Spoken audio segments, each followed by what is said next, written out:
Adimen artifizialak gero eta gehiago erabiltzen dira egunerokoan, baina benetan objektiboak aldira.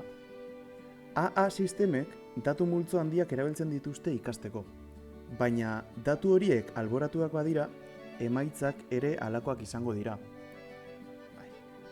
AA sortzaile bati mediku bat sortzeko eskatzean, askotan gizonezko zuri bat agertzen da.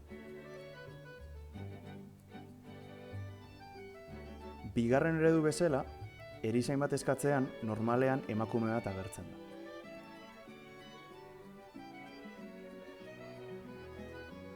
Hauek dira AA sortzaileak emandako bi irudiak. Gizon txuri bat mediku bezala eta emakume bat erizain bezala. Honek erakusten du nola adimen artifizialak estereotipoak erreproduzitzen ditu. Alborapen hau islatzen duen beste adibide bat ikusteko, adimen artifizialak lanbideak generoaren arabera sailkatzen ditu.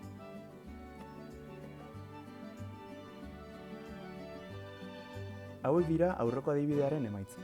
Ikusten denez, adimen artifizialak lanak generoaren arabera sailkatu ditu, estereotipotan oinarrituta. Beraz, amaitzeko, adimen artifizialak ez dula bere kabuz pentsatzen aipatu behar da. Ikasitakoa errepikatzen du.